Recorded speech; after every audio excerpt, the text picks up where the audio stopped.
Hello, everyone. Thank you so much for being here today. And I should introduce them, but if you don't already know who these people are, they have been all over TV for the last couple of months already. So this is Jessica and Julianne Sydney. And Sydney, for anyone who's going tonight, will be right in the center. So she's very tall. And this Jessica will not be jump rope. So we are not. we've got, we're sitting squarely in these chairs. So I just want to take a minute to explain how we got here. So MSG, Madison Square Garden, owns the Rockettes and the Rangers and the Knicks and the Sphere and MSG Networks. And 6 years ago owned Tao Restaurants. They're a customer of ours. And they came to us and asked if we could be a customer of theirs. What could we do with them? So we went back, and this is January of 2020. We go back and we start thinking. And we're coming up with some ideas. And then in March, obviously 2020, everybody went home.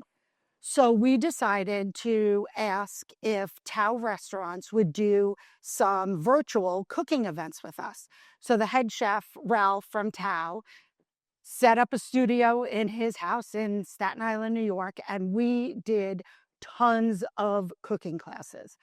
And then we normally do, we support some hospitals over this holiday time, and we go in and we deliver gifts, and obviously we couldn't do that. So we're like, well, it's the first time in 94, 95 years that the Rockettes weren't performing, so maybe the Rockettes would like to be part of our virtual event. And they said yes. So we were able to offer our customers, our partners, and everybody's families a choice of a dance class. The Rockettes did it from their living room.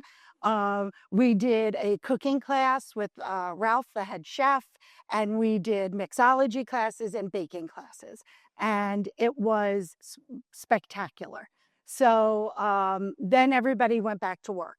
And I decided, who runs the Rockettes? Let me go online and look it up. So I go to Madison Square Garden, and there is Jessica Tuttle's. So in my 30s, or 20s, I was working for CA Technologies, Broadcom, and right there, woo! And the founder and the CEO bought the New York Islanders Hockey Club.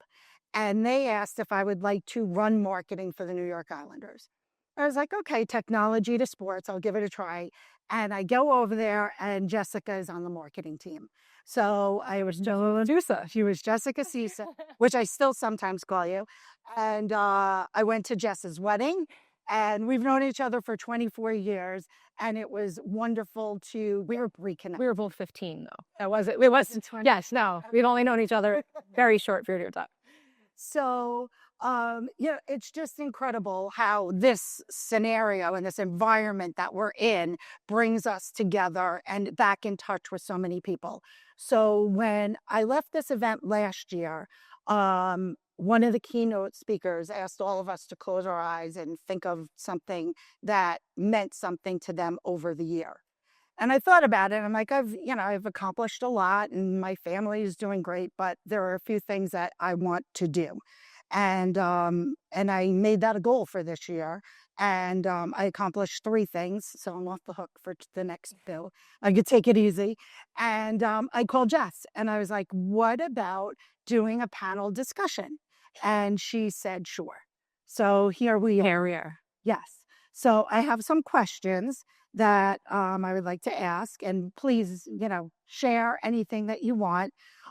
So it is the 100th anniversary of the Rockettes. So it's 15 here, 100 for the Rockette, 100 for the Rangers. That's right. So it's a big milestone year.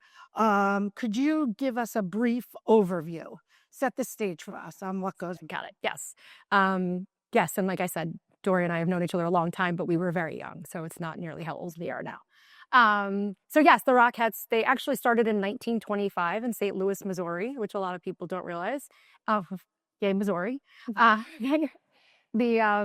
so they actually predate the Christmas Spectacular. The Christmas Spectacular didn't start until 1933. So they were they were known as the Roxyettes and the Missouri Rockets. They've gone through all different permutations before they found their home at Radio City when it opened. Radio City opened in 1932. We came December 27th. There it is. Yeah. And so the Rockettes moved to New York in 1927. And so this 100 years is amazing, right? There's so many things that have happened in 100 years. But the Rockettes, what hasn't changed and what hasn't happened is the Rockettes have always stood for strong women, athletic, trailblazing women. And that's been at its core the entire time, whether it was 1925 or 2025. The Rockettes were one of the first entertainers to sign up for the USO. They actually were the ones who saved Radio City Music Hall from demolition in the 70s and 80s, that they banded together and then actually had Radio City Music Hall designated as a landmark. So I think there's a testament to things have happened over 100 years, but the Rockettes have stood firm in always being the forefront of American culture and never backing down, right? And always being a part of, hey, that's the right thing to do. We're going to go to the USO. We're going to do these things. And it's just really a really proud moment for the women to be celebrating 100 years. I say that having no ability to dance. I am very klutzy. I'm good at sitting. But I am very proud to be a part of this legacy in my small way. All right. So you've been around for 100 years, spectacular for more than 90. What is the most technologically advanced? You are one of the most technology advanced productions out there. What goes into a show this size? And like the crew and the team and the women that are behind it. Yeah. I'll talk about the big things that we're doing, and then you guys can talk about, your perspectives. Because again, we each represent a different side of it. So we are always trying to balance the innovation and tradition. There are some things that are in the show that have been there from 1933, Parade of the Wooden Soldiers. Both of these women have danced it. And it's relatively unchanged since 1933. And then we'll have something as amazing as flying fairy drones, which are these magical fairies that fly over the sky. And they're not actually even drones. They're not manned. They are autonomous flying objects that we have an intricate series of they're from Optitrax. I don't know, maybe Optitrax would be here, but they have these infrared cameras where the fairies actually fly themselves and propel themselves. This is their wings. That's what I'm doing here. They fly themselves and they go through this very elaborate flight envelope, and they manage their way and they work maneuver. And then when the scene's over, they know to go back home and land in the orchestra pit. And we were one of the first, actually, I believe we are the only indoor theater that does autonomous flying drones. So that's a really cool thing. And we just installed, I'm not sure if many of you seen it, but Sphere Immersive Sound. We operate Sphere in Las Vegas, and that was the most technologically advanced sound system in the world when it was put in. And now Radio City is the most amazing sounding theater in the world. So there's 7,000 speakers that form beamforming technology and all this stuff. I just repeat because I don't really know what it means, but because I'm not very good at sound. But it actually points that we can really direct the sound, and there's just amazing things that we can do with it. And when you're there and you hear it, you're like, oh wow, it just sounds better, right? Well, the 36-piece orchestra sounds amazing, no matter where you're sitting. Yes. Yeah. The fact that we have an orchestra is, a lot of people don't realize that. So a live orchestra, and then with this enhanced sound, makes it even better. And there are really more speakers than there are seats at Radio City, which is crazy because we have 6,000 seats. So I like that. More speakers than seats. Yes, very nice. Yeah. And what about from your perspective on how you put the show together? Well, it's a year-round task for me putting the show together. I was lucky enough to be a Rockette for 13 years, and even luckier to be able to continue to work there. And it still amazes me because we have a stage that was built in 1932 that we still use the hydraulics for. There are 4 elevators that we use throughout the show, not only to make different shapes on the stage, but also to take set pieces and move things around. We use those elevators. There may be a double-decker bus on stage on elevators 1 and 2, but on elevator 3 all the way upstage, it is downstairs getting some ice that's going to come upstage, or I say ice, it's glice, for the ice skaters to skate on during this New York at Christmas scene. And then we have the band car, which is on the pit, we call, and it also rises up. So there are 4 elevators, and also in the center of those 3 elevators, there is a 43-foot turntable. It's a giant merry-go-round up there when we get it going. So it's really an incredible piece of work that we're still using today, almost 100 years later. Yeah. And then as a Rockette, this is my 6th season as a Rockette. There are 2 tap numbers that we perform in the Christmas Spectacular, which include the 12 Days of Christmas number and the Ragdolls number.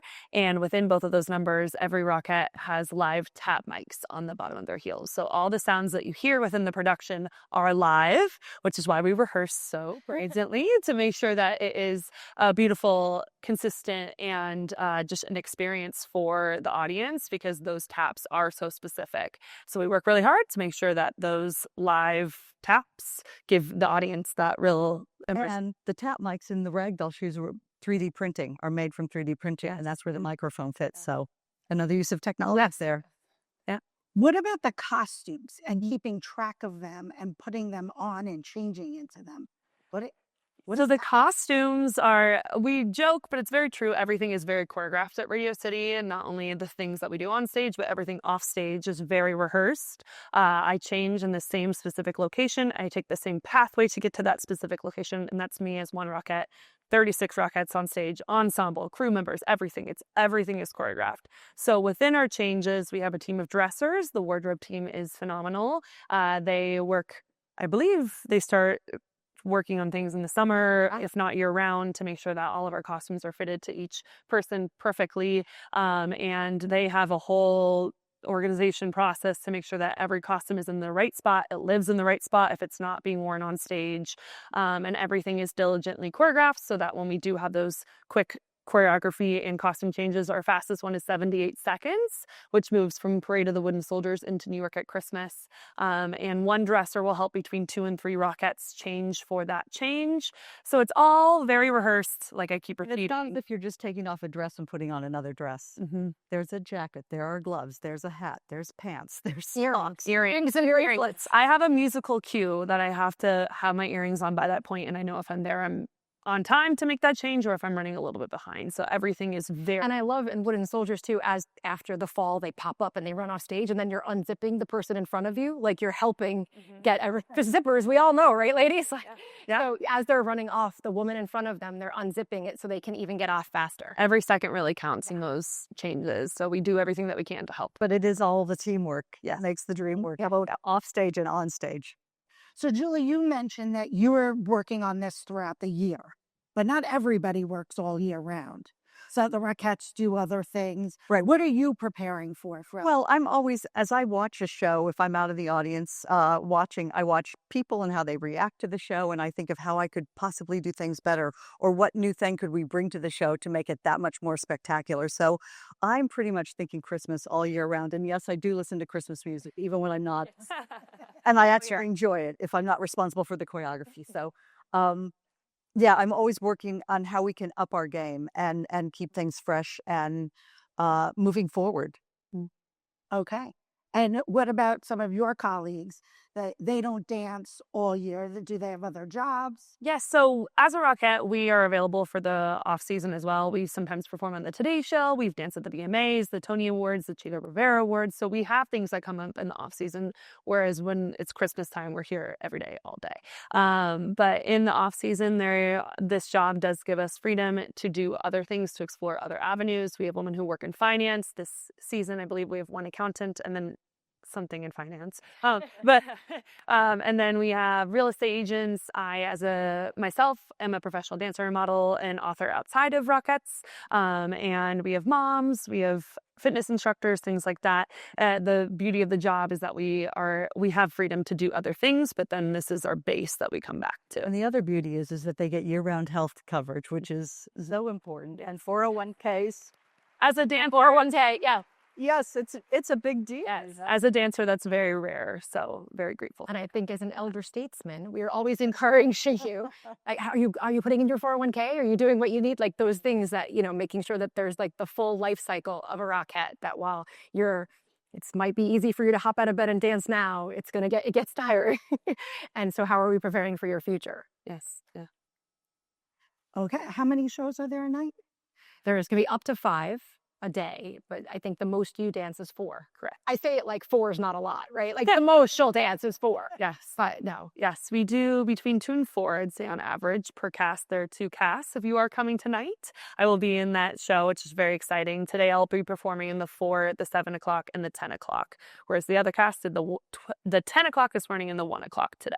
And to put it in perspective, they're like 200 kicks per show. That's just the kicks. That doesn't. Yes, that's just that's just the kicks, not the other movement and all the things. Yeah. All the other dancing. And, it's also exhausting to change clothes all day long, in a timely fashion, and then make sure you're hydrated. Yes. And we have an incredible team that helps us do all that. So, yes. And I think the preparation where you talk about like the stage is just one big piece of graph paper, right? It is. It's a giant piece of graph paper. And all the movements are perfect. There are literally lines, dotted lines or numbers every 2 feet in every direction. So I love graph paper and I love colored pencils. And it's how I move people around. So, yes, we do a lot of our charting, which is how we figure out where each Rockette stands on a computer. But I start by using graph paper and colored pencils and making sure people can make their travels and get around, and that we would make formations that are going to look good, whether you're sitting in the orchestra or on the third mezzanine. And I think even taking that with costumes in New York at Christmas, your location is very important because you're wearing a colored dress. So, who's got red and who's got green. And then when you end up, you've got to have 2 red and 2 green. And if you're in the wrong spot, you're messing up the whole colors. And it's very apparent who did what. So, but I think even like everything is so orchestrated and so choreographed that you see it in everything. My red and green pencils are about this big. Constantly erasing. We keep replacing those. Yes. And your social media and communications, and I know Grace is part of that, is just phenomenal. Like you are, if anybody lives in New York or banks at Chase, you can't go to the ATM without seeing the Rockettes on the screen. You guys really have done an incredible job. More so, I don't think because we were preparing for this, but like much more so this year. Yeah, I think the 100th anniversary really helped with that. We've got 100 years of content and 100 stories, 100 years of stories to tell. But also, I think out of COVID, where we were doing those at home, we were one of the first brands to be connecting, I think, with people in home, right? We went and bought tap boards and sent them to people's houses and said, okay, ladies, you're going to teach a dance class on Instagram every Tuesday. And every Thursday we did fitness classes. And it was more just to have that connection with people. And I think we started to see that the brand grew and that there was a connection that you didn't actually have to be in New York, right? There are some people who may never actually see the Rockettes in person. You may not be in New York at Christmas or during a time when we have a tour or something else, but maybe your interaction is with us at the Thanksgiving Day Parade or at the tree lighting, or your dance teacher, or someone in Iowa was a dance teacher or was a dancer. And so we were realizing that the women, again, people are identifying with them as strong, again, independent trailblazers. Those are my words, but it's so important and so true that these women who are out there making things happen and working so hard, and you're these athletes who are going through ice baths and stretching and this full athletic training, and who I wouldn't even ask you to show us your blisters, and all the things, right? But like that there is this amazing connection that people around the world have with the brand, and we've been able to transcend, I think, Christmas, and that we've become this year-round with our promotions with Sephora and Lululemon and these other brands that are really pushing us to the forefront of athleisure and beauty and just these opportunities that we have to connect. So now that you've reached 100 years and evolved, what do you have planned for the next 100? The next 100. Well, I think what's been important for us over the last kind of 5 to 7 years is really focusing on accessibility and changing the look and feel of the line. That we are really proud of the changes that we've made. We've instituted several dancer development programs, which I think is really important because we have open auditions, so we welcome everyone, but we weren't necessarily doing the work to prepare women for the audition. And women to see themselves represented on the line. So we've started this all-inclusive. So it's all fees. We pay for everything. A 1 week or 2 weeks, depends on how things go. dancer development program where you come to New York from wherever you are, and we pay for your housing and your meals and even shoes, because tap shoes and all the shoes are really expensive. So we're doing what we can to eliminate barriers so that we can find the best dancers in the world, regardless of background or accessibility. And I think that's something that Julia has been a real the face of. But we've been so lucky that we were given these opportunities to bring dancers in, because what a gift to give a dancer to come in and be able to train with Rockettes and learn parts of the show, learn how they work, because what makes Rockettes so special is they have an incredible work ethic, and they come together to make it spectacular. And all of that, and they're really nice people too. So it's just a really joyous experience, and it's so fun to be able to share all of this with young dancers. And they may come in and say, oh my gosh, I never realized how hard they work, but I don't think it's for me. And that's okay. You know, we just want to explore and let them see what it's like to try. So it's been really a rewarding experience to watch new young talent come into the city for the first time. We take them to a Broadway show. Sometimes it's their first show they've ever seen, or to the ballet. And it's so fun to watch these dancers get to live the life for a week. Yeah. As a dancer, my introduction to Rockettes happened about 2 years before I booked the job, meaning when I started to really invest and put energy into training for that, and for this job. I did essentially what was the conservatory at the time. The program has evolved, and I've been fortunate to be on the other side and teach it and be a part of that process. But at the time, it was called the Rockette Summer Intensive. I received a scholarship to it to go. You're welcome. Thank you. Thank you so much. The system works, obviously, right? And it was really beautiful for me. I was born without my left hand, and I've been a dancer my entire life. I knew I was going to be a dancer. To what capacity, I had no idea, but I chose to pursue it. I went to college for it. And when I went to school in New York City, and that's when I was here, I started to really learn about Rockettes, learn about the choreography, learn about how hard it is, which is why I loved it. I feel very accomplished and empowered when I do this work. But because of that Rockette Summer Intensive, knowing that there was interest in me, and just that there was a pathway for this. I fortunately booked the job 2 years later when I graduated college, and I'm the first visibly disabled Rockette. And thank you so much. And thank you. I've worked very hard to trust my training and trust my dancing abilities, but I'm very grateful to work with a company that has made me feel seen and has accepted me. There have been prop accommodations to make it just easier. There have been costume modifications. There are constantly conversations and things with tweaks of choreography as year to year and things like that. And so I feel very respected and seen by the company. And to be on the other side when appropriate, when I get to teach things and work with prospective Rockettes and things like that, to be a face of a different body from a different background, it's a huge honor. And I am proud to be a part of the line now, which is encouraging people of different backgrounds from different places. I'm from Oregon. I'm a completely different coast. And so just that there are avenues for different people from different backgrounds. And so to help be a face of that and to continue with the work on that is very important. And the Rockette should really represent the world, the city that we live in. So that's what our goal is. And it's been great to see it come to fruition. Yeah, and I think not only on stage, I think we've been doing a lot for the people. We want to make sure that people can see the show how they need to see it as well, right? So we've also been doing a lot more accommodating. We work with the Theater Development Fund and have a sensory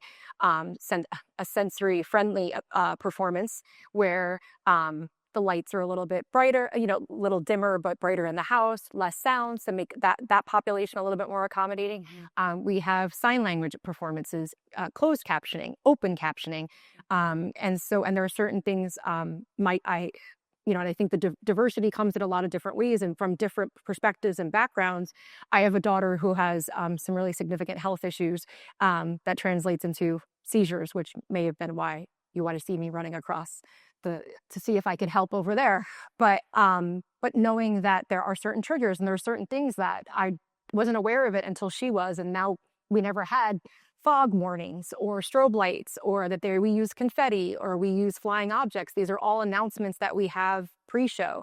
And signs that we have. So I think there's different things that, like, when we're all coming at it from different angles, we're adding something different and being like, but don't forget this, and what about this? And I think that's been stuff that we're really proud of, is that what we're doing, we're shaping this for the dancer, but also for the audience members as well. And so everyone can see themselves represented, but also can enjoy the show and the brand how they need to. Excellent. So I want to thank so many people here tonight, I think, are going to see the show. So you might have a different perspective on watching it. But we're here because last year I was challenged to do something. So I would love to hear your perspective on, what everybody sitting here, what they could take away. Even just, you said the other day, like your daughter has seen you now on TV and with Jane Pauley and she's like, I had no idea. Like, what do you think I've been doing, ladies? Right.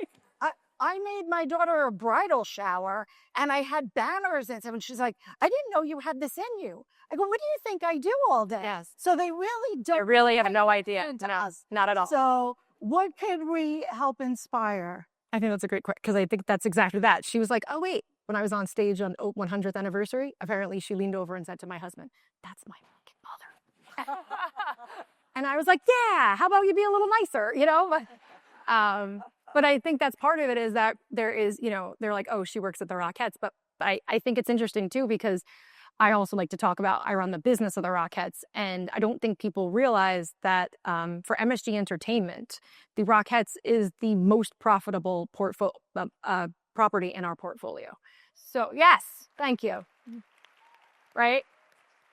And so, people say Madison Square Garden, they're like, oh, the Knicks and the Rangers. And I'm like, whatever, it's not that hard. Like, the NBA and the NHL, they all have, they get their schedule given to them. They get players, they've got all these things. We're over here making our schedule and we're filling the pipeline and we're doing all of these things. And so I think it's just really important that, to take away is that like you can have these moments, these personal moments where you're here. And again, I'm here getting ready to come up on stage. And then I was like, wait, can I help? Is that something that affects me personally? Can I do that? And I think I was going to take my shoes off and run because I couldn't go too fast in my heels. But I think it's important to know that we have impacts and you have what you're doing while I work on this amazing, sparkly, joyous Christmas show and Santa. I know Santa.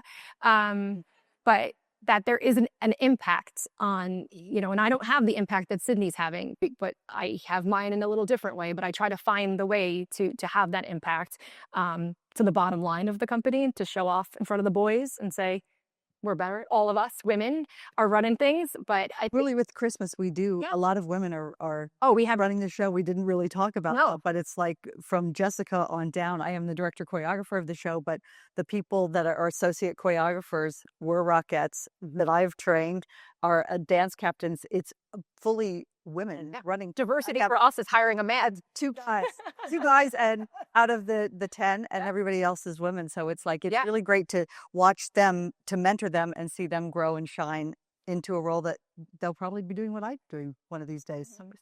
Not too soon, I hope. No, definitely not. Definitely not. She's not allowed. And I'd say my takeaway, which is more personal to me, just like from an accessibility background, is I really just have always tried to break out, forget the noise and just do what you have focus on what you put your mind to. If I listened to anything of anyone's opinions ever, I would not be where I am today. So just really is staying internal and focusing on what matters to you and your path, and don't listen to the noise. Just keep doing you. Yeah. And she's dead center. She's literally dead center. But hopefully you enjoyed the show if you come tonight. And she's right in the middle. She's the tallest and she's right in the middle, so you can't miss her. Yeah. Excellent. So I hope everybody enjoys it. And thank you for allowing us to speak to you tonight. Merry Christmas.